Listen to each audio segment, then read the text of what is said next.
I'm Zibby Owens, and you're listening to the award-winning podcast, Moms Don't Have Time to Read Books. Please sign up for my newsletter at zibbyowens.com for updates on podcast guests and lots of live events. I am thrilled to announce that Audible is the sponsor for this podcast. Thank you so much to Audible. If you don't know Audible, which would be surprising, but let's just pretend, Audible is the leading provider of spoken word entertainment and audiobooks ranging from bestsellers to celebrity memoirs, news, business, and self-development. Every month, members of Audible get 1 credit to pick any title, plus 2 Audible originals from a monthly selection, and access to daily news digests. You probably know all this. You might not know how much I really enjoy Audible myself.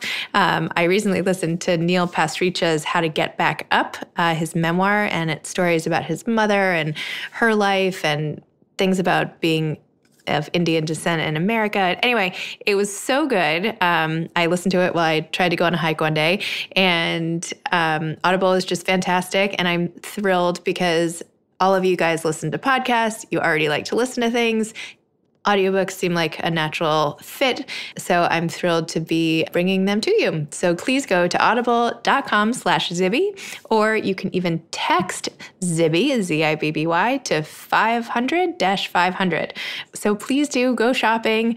Think about trying out Neil Pasricha's book. That's really good. And check out Audible if you haven't already, and try listening to a book that way. It's a unique experience, and it definitely adds something, especially for moms who don't have time to read.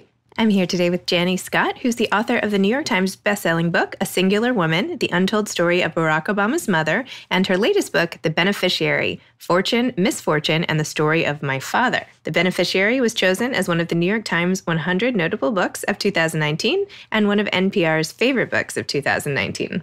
A reporter for the New York Times from 1994 to 2008, she was a member of the Times reporting team that won the 2000 Pulitzer Prize for National Reporting. She currently lives in New York. Welcome. Thanks for coming on the show, Janny. Thank you, Zibby. It's great to be here. Could you please tell listeners what The Beneficiary is about? The Beneficiary is a family memoir spanning roughly 3 generations in my father's wealthy, aristocratic Pennsylvania family. It's set almost entirely on a roughly 800-acre British-style country estate, a half hour outside of Philadelphia, a place that has been compared to kind of an American Downton Abbey, sort of plucked from the pages of Henry James or Jane Austen and floated across the Atlantic and wedged in among the swimming pools of Updike and Cheever.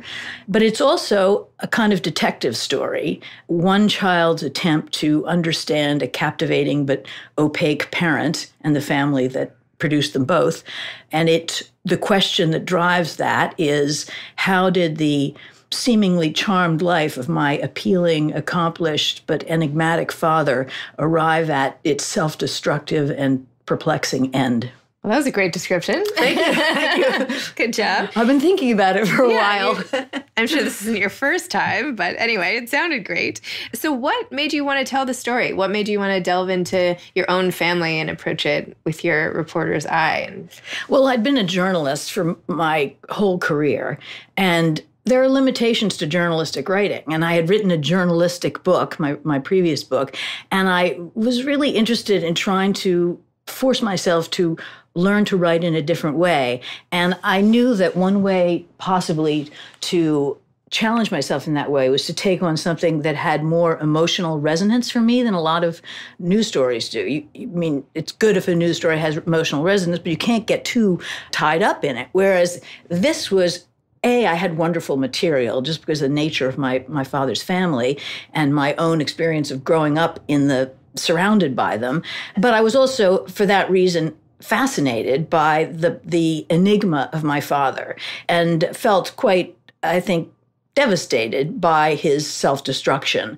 So it was a combination of a literary urge to learn to write in a different way, combined with an opportunistic response to wonderful material and a deeply emotional feeling about my father. Do you feel like you got answers? Do you feel like you got a sense of closure that you were looking for?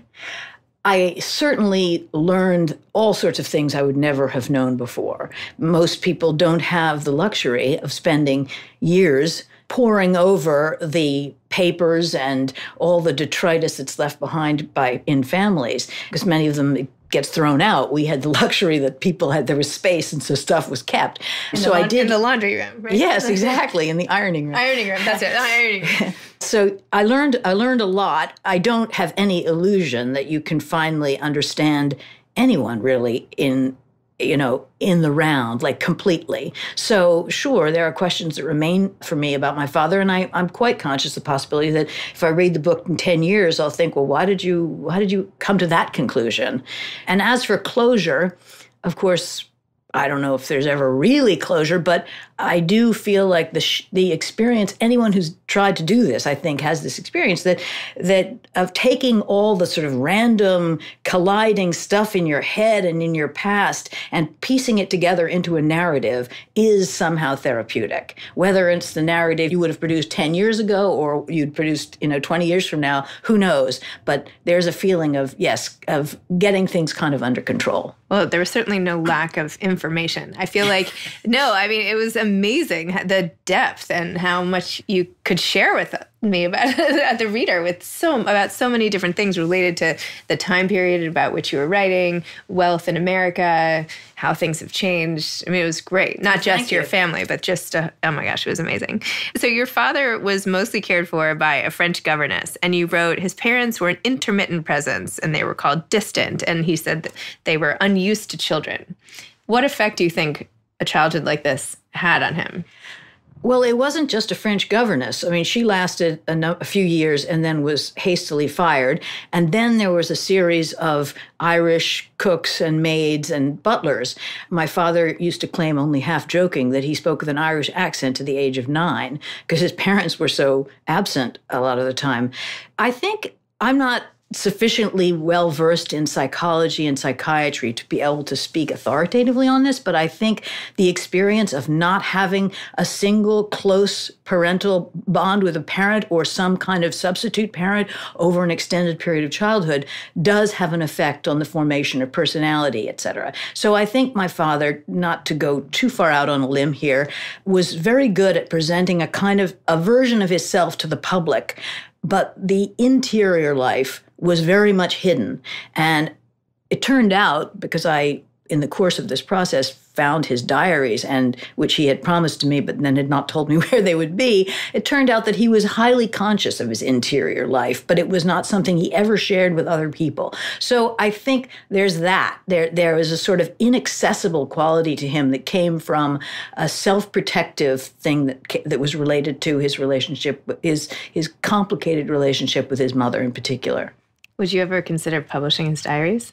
I've been asked that. I feel like I've invaded his privacy sufficiently already.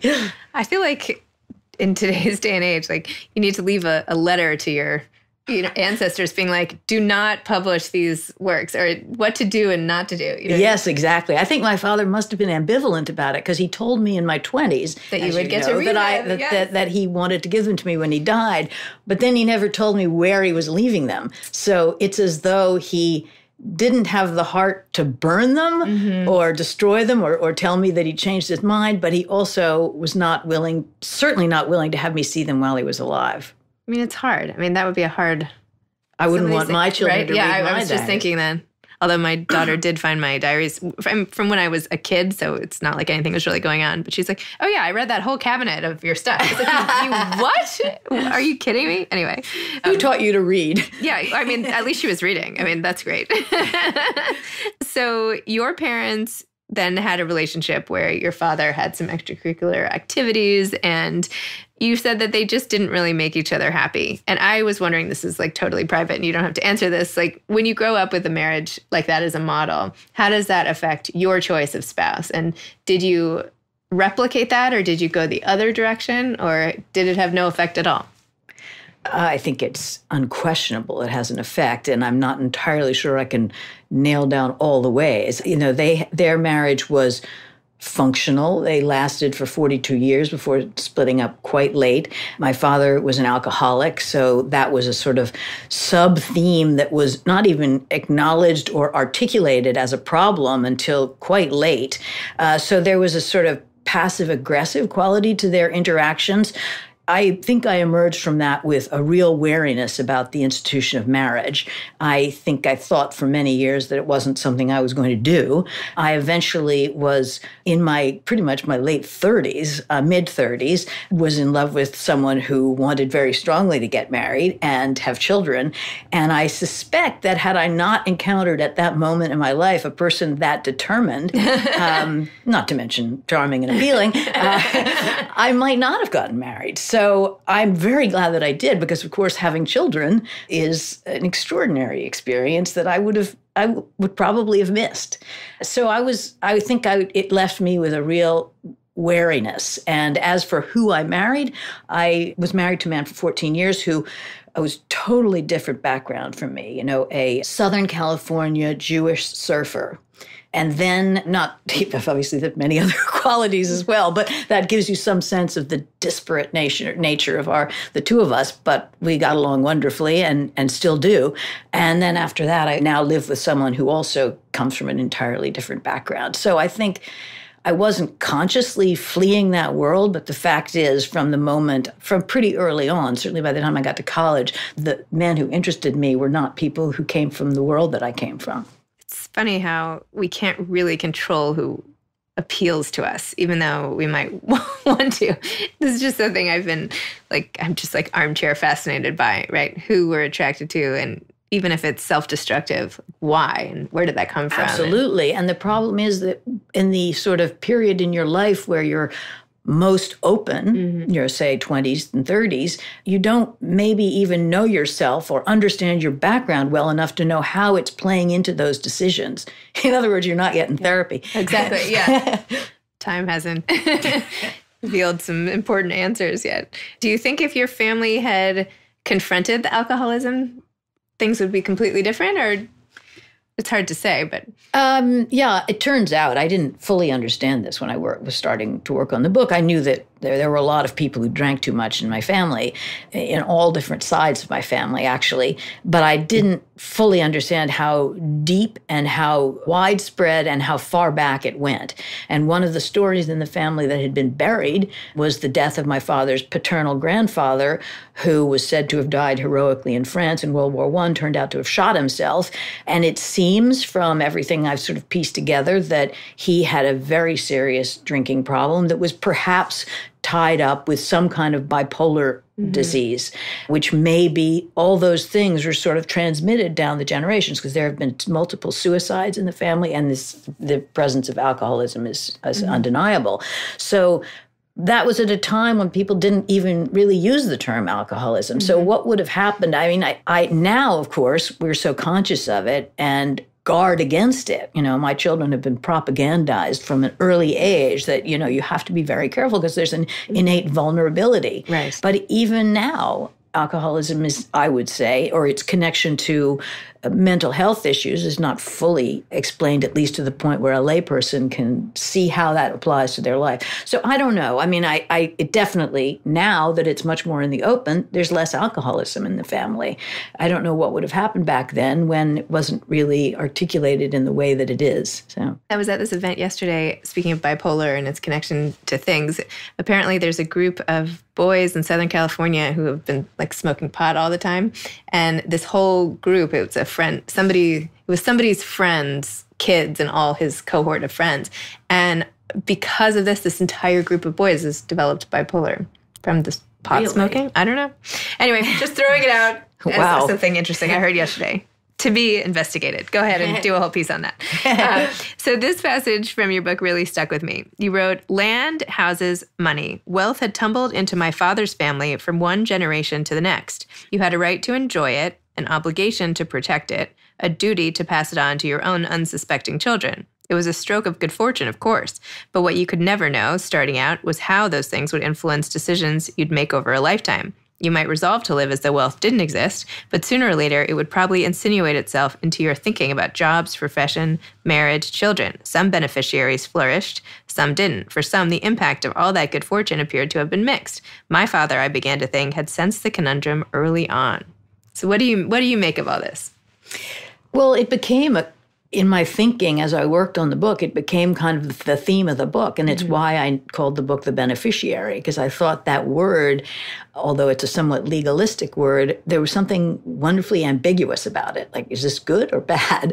And that's what I began to think about inheritance. You know, these things are passed along wealth is accumulated at different moments in American history, and families want to endow their next generation or for several generations, pass on money, land, and also other things, values, genes, et cetera. And all of those things are kind of double-edged, I began to think. It's not to say it's universally bad or good. It's just ambiguous. And as for kind of who benefits, really, you know, who comes out, you know, who benefits from the things that are passed on and who is hurt by it, that's like a complicated mathematical equation involving things like personality, genes, birth order, all sorts of stuff. So I'm not making an argument that wealth shouldn't be passed on. I was struck by how all this attention goes into figuring out the tax, you know, ways of dealing with it so that the minimum amount is taken up by the government and how to, you know, carry it on multi-generationally. And not so much thought is given to what effect does it have on the decisions that people make early in their life. Decisions you might make about, well, what kind of work do I want to undertake? Do I really how seriously do I need to take the obligation to support myself and a family? Or will I always be kind of buoyed by this?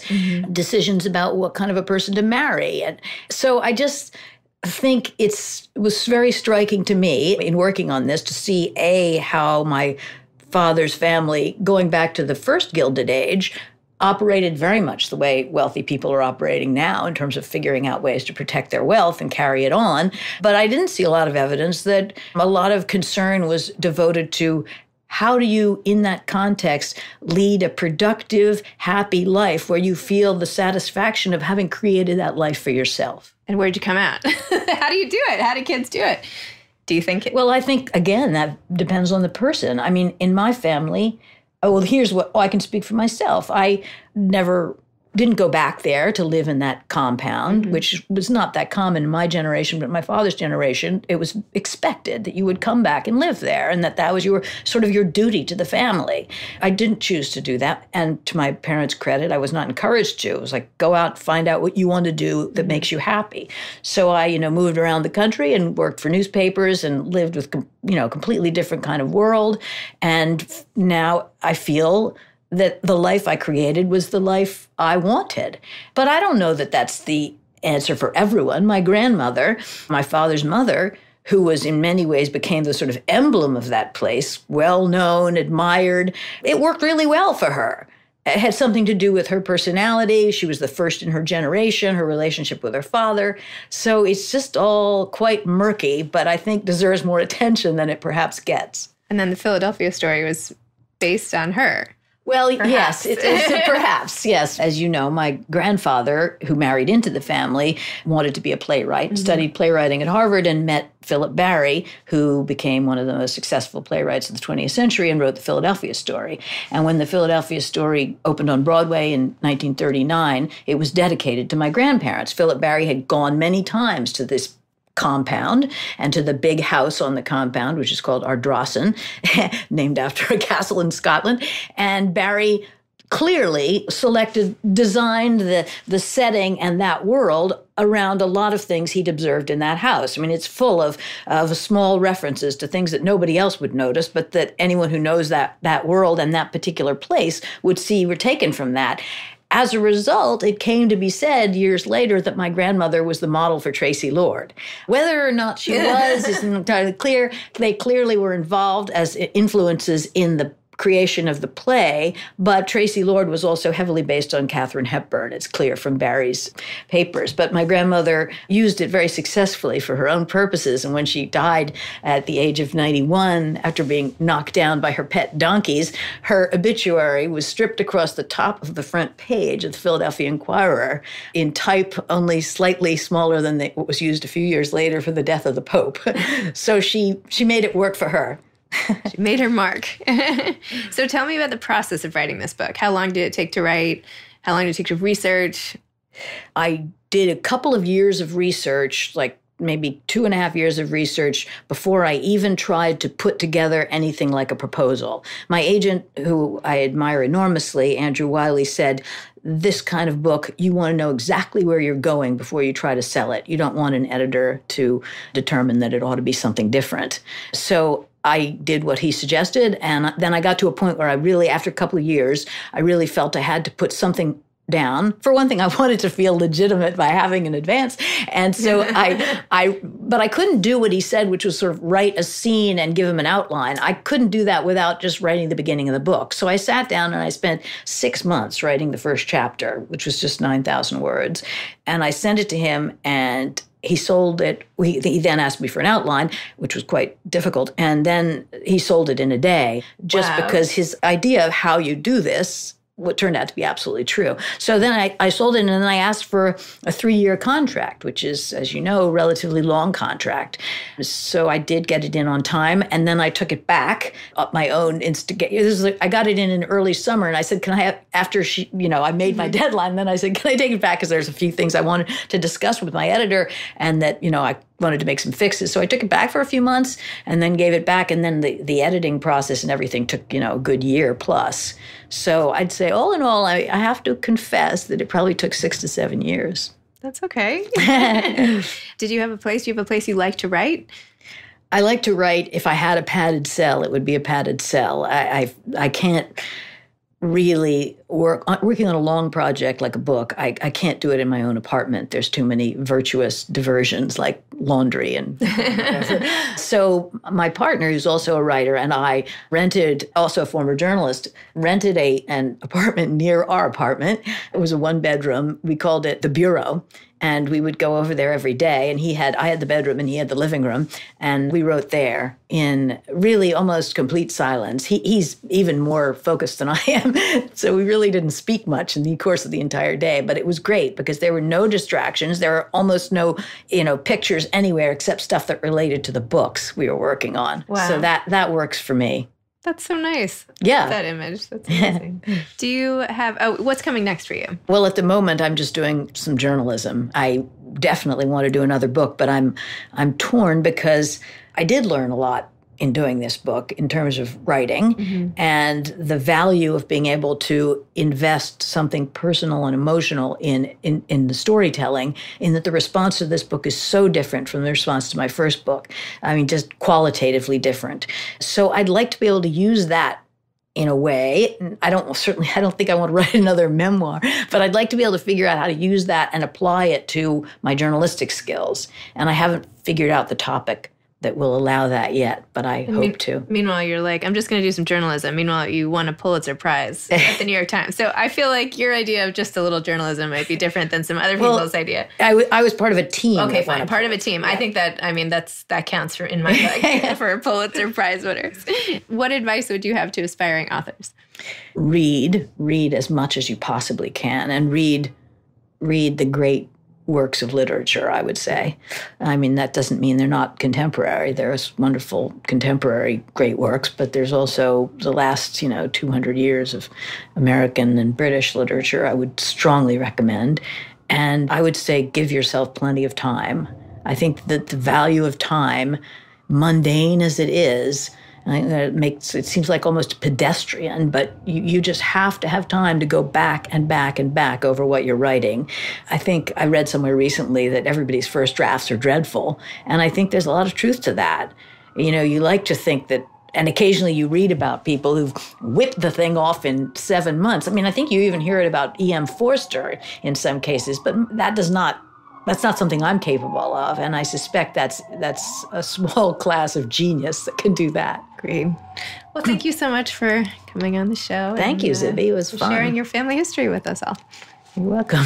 You've been listening to Moms Don't Have Time to Read Books with Zibby Owens. Please make sure to sign up for my newsletter at zibbyowens.com to get more updates about episodes like these and also lots of live events. Once again, today's episode has been sponsored by Audible. I'm so excited that Audible has been working with Moms Don't Have Time to Read Books to sponsor this episode. Audible.com/Zibby. Check it out. If you think you don't have time to read, listen. Just listen the way you're listening to me right now and try out a book that way. You might really love it. Audible.com/Zibby. Thanks. You can follow me on Instagram at Moms Don't Have Time to Read Books. Thanks so much to Steve and Ryan at Texture Sound for the sound editing. And thank you to Morning Moon Productions for providing this fantastic intro and outro music. Thanks for listening. You could always email me at zibby@zibbyowens.com.